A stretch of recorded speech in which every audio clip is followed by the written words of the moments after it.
Welcome back, everybody. So I'm sure we can all agree that proper communication is what keeps this world running. And the ins and out of crafting business communication is going to be presented by our next speaker, Ante Mihaljević. Please, warm welcome to Ante. Hello and welcome. Today I'll talk about different things, but let's leave me aside. I would like to focus on you. What will you get from this presentation? It really depends on how open-minded you are, how attentive you are, and how much you participate. Okay? I can see that most of you have settled down already. Thank you so much for that. Some of you are still trying to shut down your phones. Cool with that. So today we'll talk about different topics. One of them is going to be, and I will mention it quite soon, is DISC, model of testing personalities. How familiar are you with DISC? Has anybody ever heard of this? Red, yellow, green, blue type of personality? We got some nodding. Cool, thank you so much. Second question that I'm going to ask is anybody here NLP trained? Neuro-linguistic programming? Okay, cool. It's not a precondition for participating here, but I will be mentioning some of the elements from that field. So the first thing that I'd like to show you is, and can we please put my presentation on screen if it's not a problem? We'll be patient. I think we are still learning here what to do, because should be there. Yeah, there it is. It says relationship building is our responsibility. Now, how many couples do I have here? How many of you are within some kind of romantic relationship, married or whatever? Let's raise hands. So a few of us have been engaged with somebody else, and you know those moments when you have a fight with your loved one, you know? And how many, yeah, right, we have hands raising here. How often does it happen? I'm kind of talking to the men right now, that we say, no, not this time. This time I'm going to be strong, I will not succumb, and I will endure. And like 20 minutes later, we're like, babe, I'm so sorry. Have we had this experience before? Yeah, because we don't really position ourselves first. We should make it about the other person. And this relationship building should be our responsibility. On a boat, you know that conflicts happen from time to time. And it's really not smart, it's not healthy, it's not structural, it's not constructive to have this mindset in which they should call first. They should say, I'm sorry first, whatever. So, as a salesperson, whenever you are in some kind of business interaction with somebody, you are selling something. You should make it all about them. You should be the one responsible for building these relationships. And here, what's really important to notice. Has anybody here read the book called I'm Okay, You're Okay? It's a good book. Maybe you should read it one time in your life. In this book, they talk about 4 positions. For example, I'll just take Roman, you for example, you were here before me. So me and Roman could have a conversation. And I could be okay, he could be okay. That's ideal, that's perfect. Sometimes, however, it happens that I'm okay and he's not okay. Or I'm not okay and he is okay, or we're both not okay. So if we take this into consideration, whenever you're speaking to your buyer, to your client, to your loved one, try to make it at least 2% less okay than they are. Because this will guarantee that you will have something called rapport, relationship with them. Because has it ever happened to you that you came to somebody, you had a problem, you were struggling with something, I don't know, it could be whatever, personal, professional, private, whatever. And you come to somebody you know, and you tell them, oh my God, I have problem A. And they tell you, that's nothing, I have it much worse than you. Anybody had this experience in their life? Like, I don't know, you broke a finger, somebody says, that's nothing, I broke a whole hand, or a fist, or whatever. As if they want to one-up you. So we should be avoiding these things. And we can do it if we focus on the other person, if we make it about them. This is why I say that relationship building is our responsibility. And one thing that we should remember is that people ultimately, when we boil it down to the last element of human identity, we want to be heard and understood. Okay? And having this in mind, just remember to be flexible as a communicator. Whether it is that you're talking to your team, whether it is that you're talking to your business partner, to your client, to your wife, husband, brother, sister, whatever, be flexible. And nobody really likes to be criticized. So we have to make sure that when we are delivering bad news, when we're talking to our client, that we make them feel okay. And by doing so, we can really establish some kind of good relationship. And why is this relationship so important? I have a question for you. Have you ever given your hard-earned money to somebody you didn't trust at all? Right? When we make these important decisions, it's really important that we have this trust if we want to do business with somebody. Now, remember all the people you trust, like you trust them with your life. Do you like them? I'm betting we have some liking there. It's really hard to trust somebody you really thoroughly dislike. So, having this in mind, we know that people we like, those we trust, and with those we want to do business. However, how do we make it that people like us? Now comes this NLP element that I was asking about. Basically, what we should be doing, we should be matching and mirroring their communication. Non-verbal, verbal, whatever will be there in a second. When I say matching and mirroring, so right now, I'm standing, and it's hard for me to really match and mirror you. But if we were on a meeting, and I have somebody sitting across me, and this person is sitting like this, it's not a bad idea, after 5, 6, 7 seconds, to actually mirror this and use my body posture to do it like this. Because very soon, on the subconscious level, this person will start thinking there's something about this person that resembles me. And we're quite vain, all of us. We are a bit egotistical. We like things that represent what we believe in. Now, why am I mentioning subconscious mind? The power of the conscious mind to process information is very limited. Right now, you're processing 7 ± 2 bits of information per second. That's how much your brain can handle consciously. However, subconsciously, you can process 10 to the power of 21.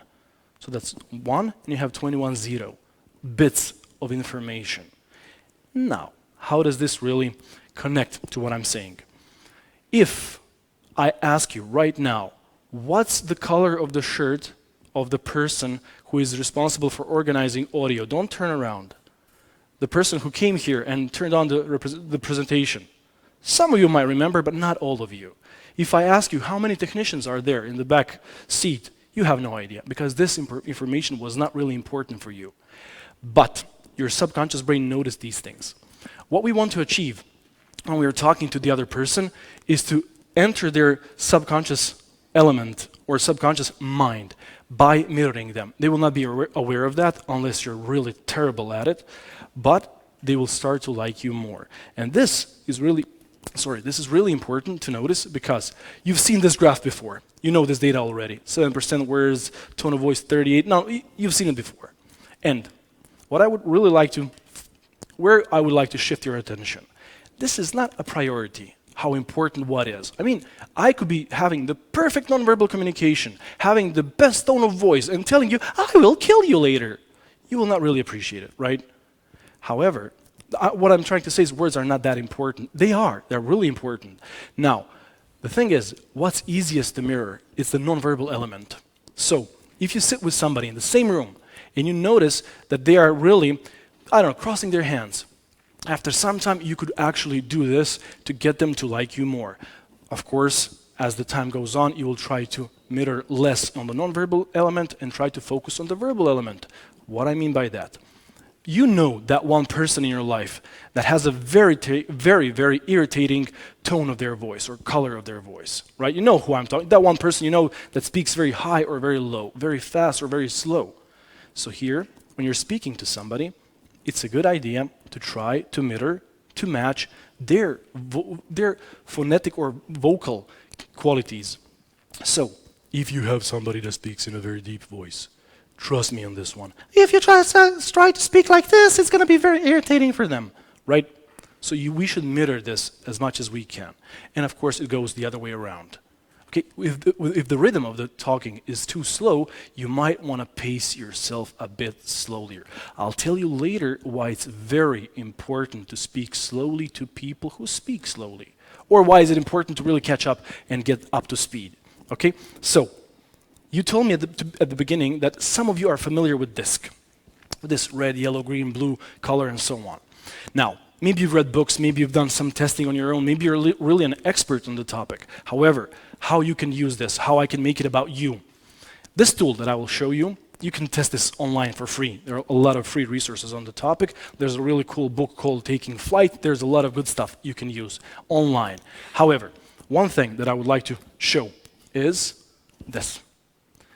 Feel free to take photos if you like it. I can send it later, whatever you prefer. Now, the red type of personality is the person who is really focused on the result. They want to get there, and they want to get there fast. They don't really care about chit-chat, none of that. They are quite distant, cold even, I would say, logical, and they are all about activity. That's the red type. I'll be talking about it in a second. Then you have the yellow type.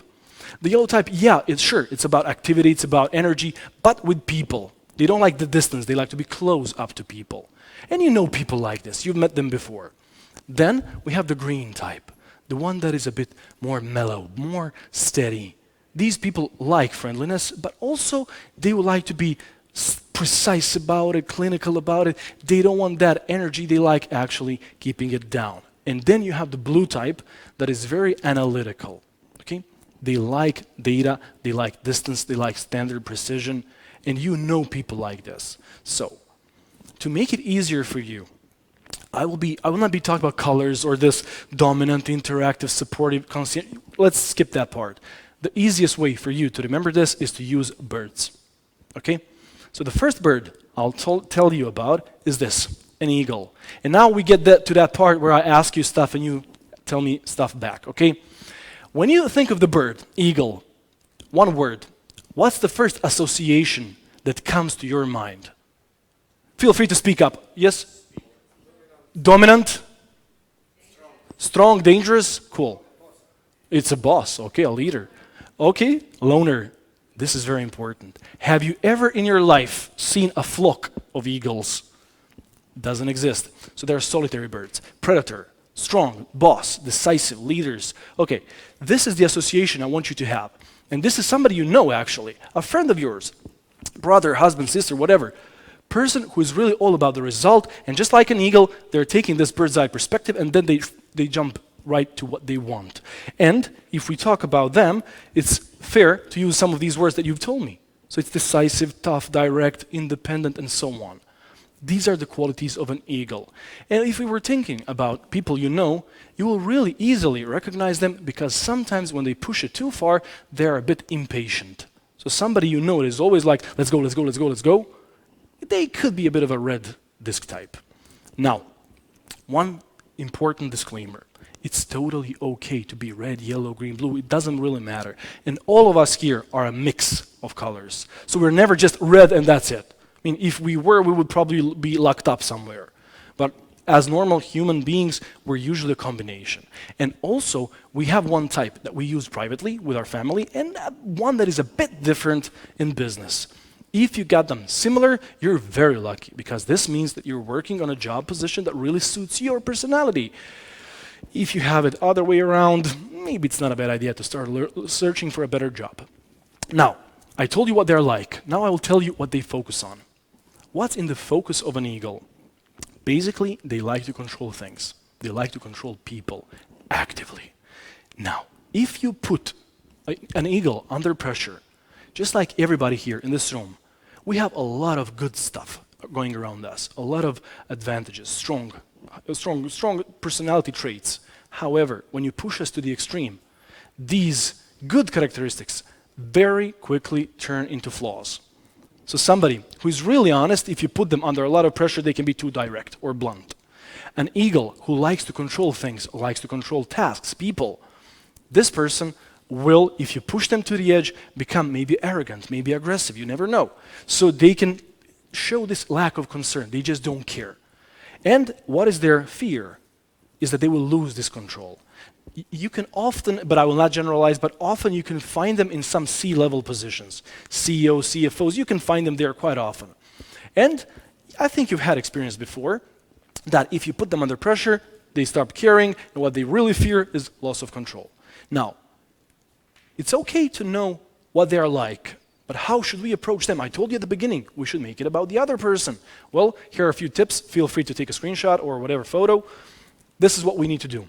With a red type of person, an eagle, somebody who is dominant in this style, keep it short, keep it simple, be direct, be brief, get to the point already, okay? Because they are all about the result. They want it like that. If you can, make sure that you use a logical approach. Don't start building castles in the sky. Just tell them the way it is. On this non-verbal element, I would advise you not really to touch them. They're not touchy-feely people. Just like to keep it short and simple.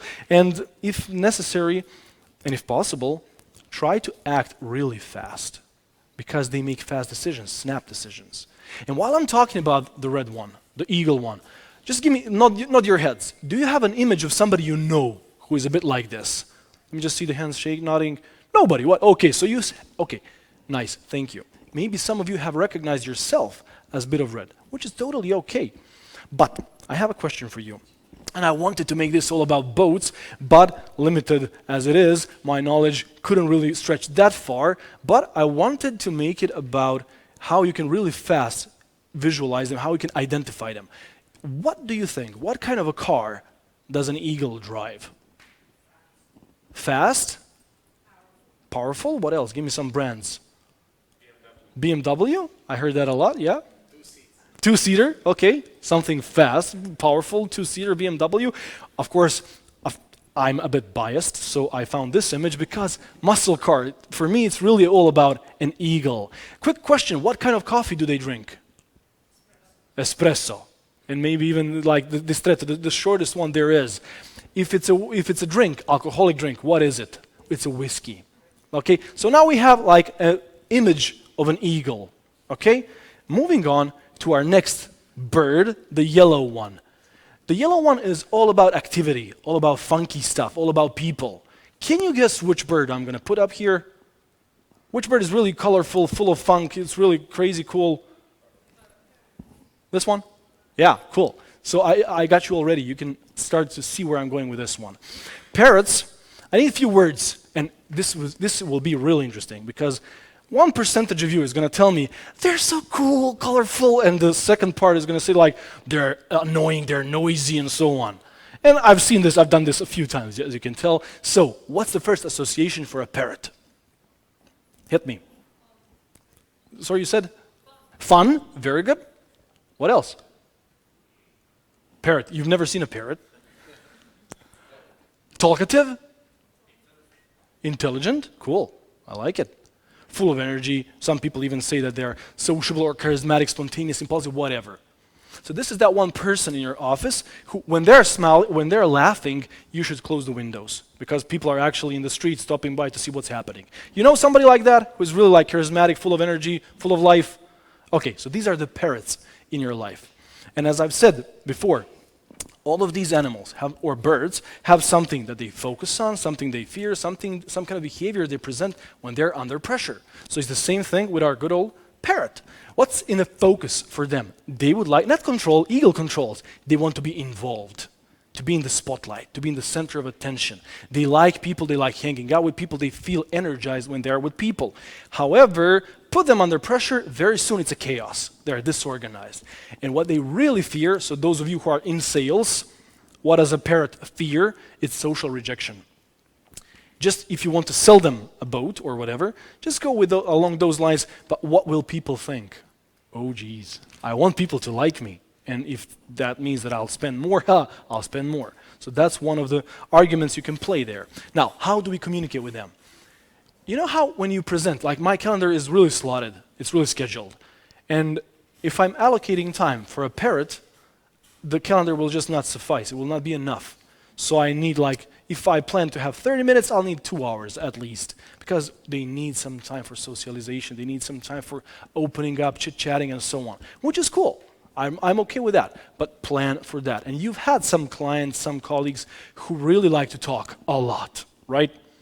And when you're preparing for a meeting with them, allow them some time to open up. Give them recognition. We all like to be praised. That's, I think it goes without saying, having this recognition.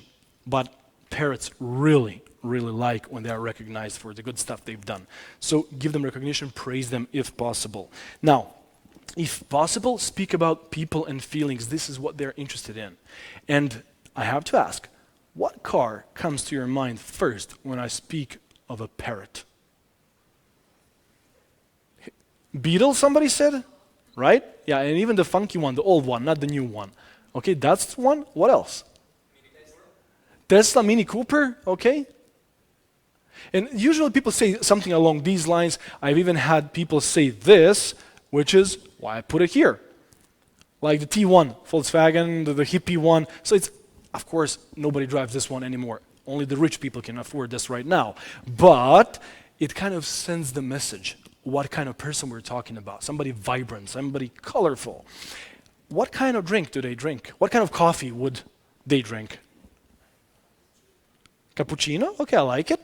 If it's in Starbucks, they would probably have those 3 shots of that, 5 shots of this, okay?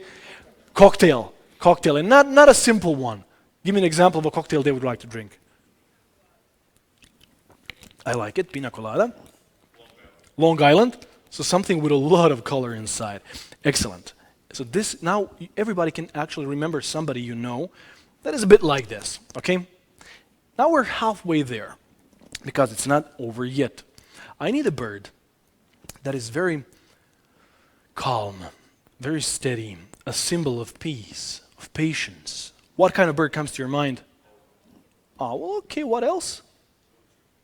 Okay, so maybe this one, dove. Okay, we'll get to an owl very fast. Thank you so much. Now, doves are the steady relators. They are, I mean, have you ever seen a single dove? Okay, maybe in the movies, but usually they move in a flock. They like to keep it together, and they're on the floor, keeping their head down, not really trying to stir up any commotion. So very quiet birds. What words come as an association for a dove? Nothing? Sorry, please. Follower. Okay, I like it. Some people say also steady or peaceful, or I don't know, it's a symbol of love, it's calm, and it's patient, good listener, modest, and so on.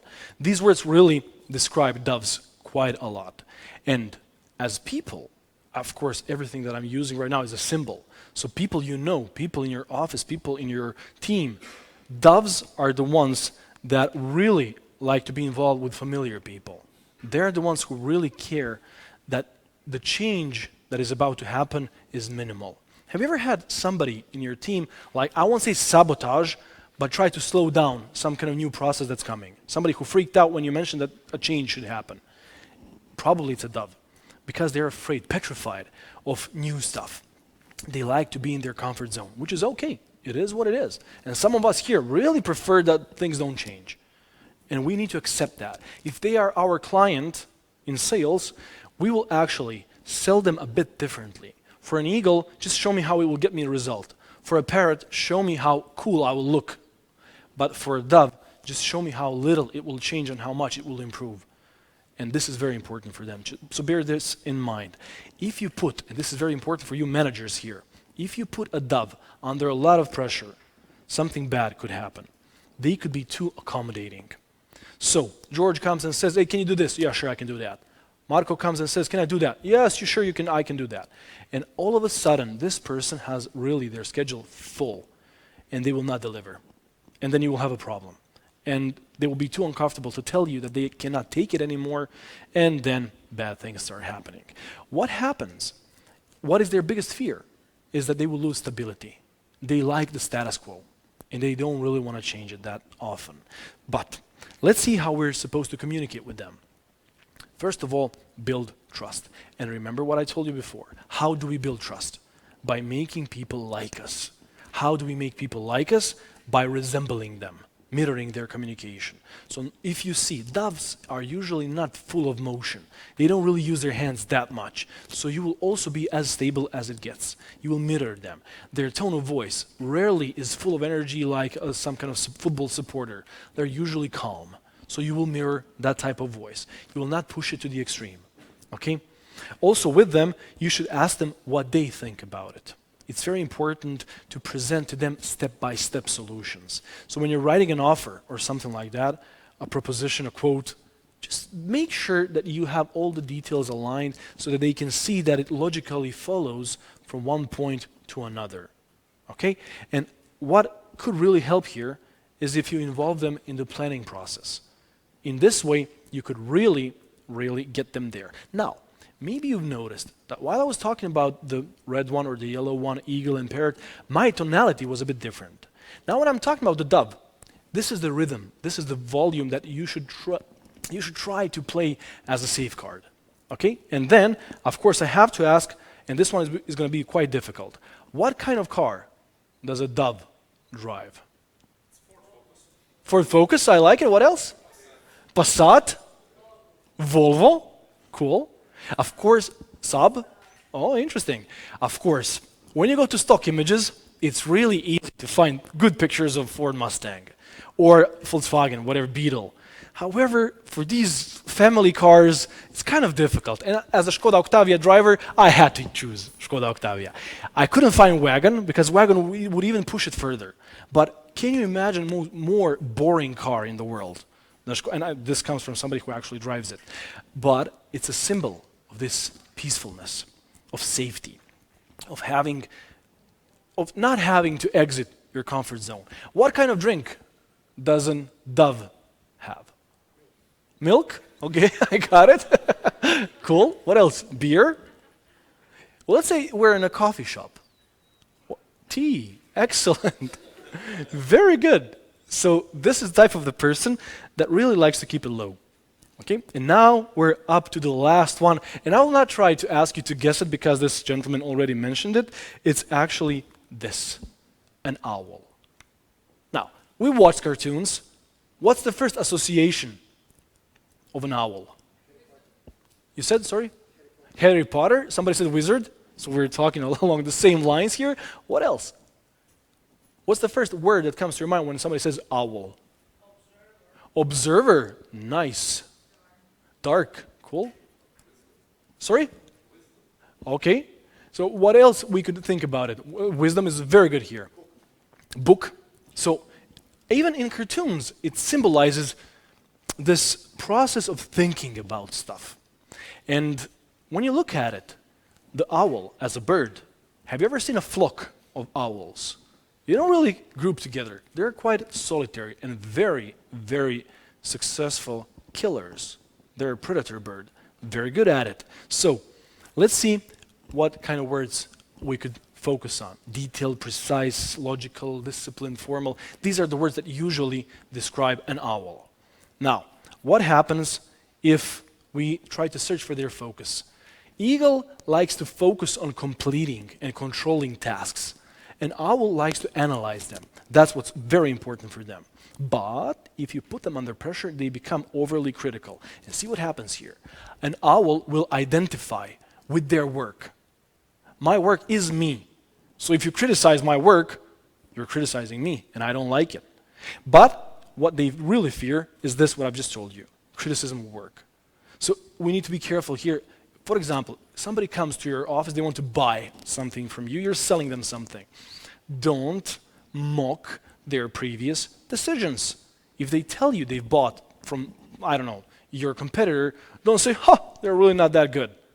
Because what translates to their brain is, I made a mistake by buying there. So just don't go there.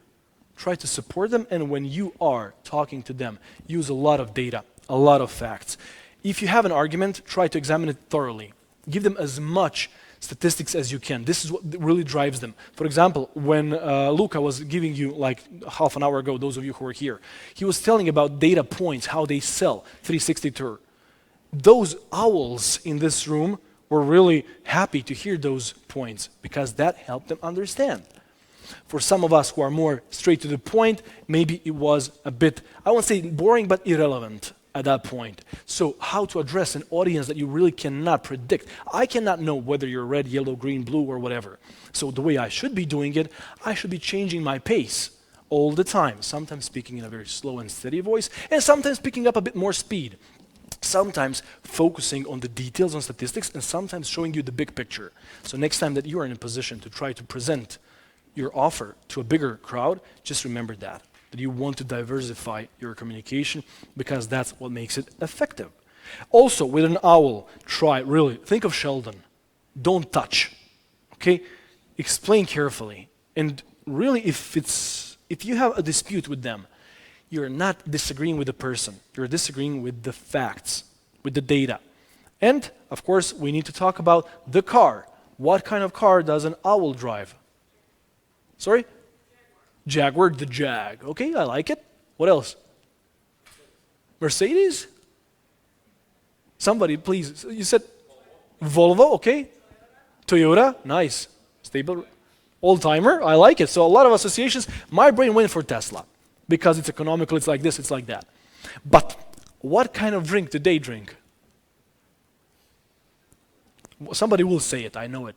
I'm just water or wine or something that is really clinically clear so that they don't have to really worry about it too much. So, as I've explained before, when we're talking about them, everybody's a mix of colors. So right now, if you can't really put yourself somewhere, don't worry about it. That means that you have a healthy personality that's not really that much in any direction. Or it could mean that I've done a very bad job of explaining it. You never know. But you can go online and test yourself, and it's really free and it's fun, and it could be really useful for you. However, we're not there yet. Now that I know that my audience is a bit red, is a bit yellow, is a bit green, whatever, I should prepare my message. And to do so, I need to be in the right state of mind to deliver it.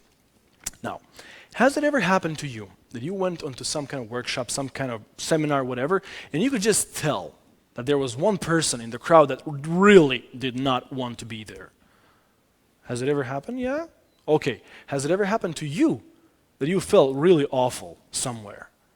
And what usually happens in these situations is that our context tells us, I'm going to have the worst time of my life ever by going on this workshop, by going on this meeting, by going on this sales call, by doing this presentation.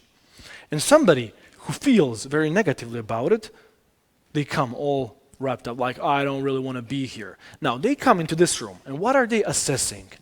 So their assessment usually goes something like, it's too cold here, it's too hot here, look at these people I have to spend time with, I can't even hear this guy, he's talking way too fast, way too slow, I'm thirsty. So we focus on the negative stuff. And people who focus on the negative stuff have certain emotions that start to develop. How do you feel when you focus on the negative stuff? Give me a few words. Unhappy, frustrated, worried, angry, tired, hungry, whatever. So we have a whole bunch of negative emotions. And when you feel like hungry, frustrated, tired, whatever, certain behavior will start to emerge. How do people behave when they're really not happy with the workshop or the presenter or whatever? Aggressively, okay. What about the nonverbal communication, body language? What do we see when somebody's really irritated? Crossed hands, I can see it, thank you. They can even roll their eyes like, oh my God, this is the most boring thing ever. Or even that sound, you know what I'm talking about? Yeah, so you can really tell when somebody is not enjoying it. Now, imagine a person who came to this workshop maybe, and they're like, oh my God, I don't really want to go there, but my boss told me I have to go there, and now I'm really assessing that the chairs are not really that comfortable, or I don't know, the lighting is not good, I need air, whatever, and you're tired and frustrated and you're behaving as such. What's the result of that? I'm guessing you're probably going to have the worst time of your life. You're going to be right. Whether you say you can do it or you cannot do it, you are right. Now let's flip it a bit. What if, just what if, imagine that you're going on this sales call, on this workshop, on this meeting, and you think to yourself, I'm really going to enjoy it today. I'm going to find something new, something helpful, something cool about the other person. Now, when I enter their apartment, their, I don't know, office, this meeting, the hotel, the venue, the classroom, I'll start thinking, okay, I like it here actually. They have nice chairs, or at least the carpet is okay, you'll find the good stuff. Now, a person who is really trying to see the good stuff kind of feels, but also radiates certain emotions. How do you feel when everything is okay? What are some emotions that we can feel when stuff is really good? Hit me. Satisfaction, peace, happiness, and stuff like that. Now, a person who feels satisfied, peaceful, happy, what kind of behavior do they represent? So you can see on their posture that they are in a good state, that they are in a good mood. And this is what actually causes them to achieve the good result. And this is what we want. This is what we wanted all along. So, if you're not getting the results that you want, maybe it's not a bad idea to change how you've been doing things. Maybe you've heard Albert Einstein's quote where he said, "What's the definition of insanity? To continue repeating the same thing all over again and expecting a different result." So if you come and expect things to be awful, they're probably going to be like that. So challenge yourself. Try to see things a bit differently. And here, I would like to bring it to an end. I know lunchtime is approaching, and I'm guessing that all of you are quite tired right now, and that you really enjoy having some time off and going to lunch faster. But before I let you off the hook and, introduce the questions session, I'll tell you another story about the birds. As you can tell, the birds are kind of the main topic of what we're seeing today. And this topic, this story, it's not mine. I took it from internet, and I really encourage you to Google it later if you want to use it, or just watch the video later. And the story goes that some time ago in the Himalayan mountains, there lived an old man, a sage, a wise man. And this old man would come down every now and then to the village to buy stuff. And he had this rare gift that he could actually see stuff. He could know stuff. For example, he would know what's in your pocket. And you would hide, I don't know, like a small flower, and he would just look and he would tell you have a flower in your pocket. It was really cool, and he would entertain kids and people. It was really funny. Now, people loved him. However, sometimes in life, some people are kind of vicious. They just want to see things a different way. And there was a group of teenagers, rascals, who wanted to show that this old man was a fraud. So one of them, he caught a bird, and he put it in his hand, and he put it like this, and he approached the old man. Now, his logic was, I'm holding a bird, and he's a wise guy. He's going to know that I have a bird in my hand. However, the trick will happen when publicly I make him a fraud. I put him to shame by asking, is it dead or alive? And what will probably happen, he will say, it's dead, and I'll just show it, it's alive, you're a liar.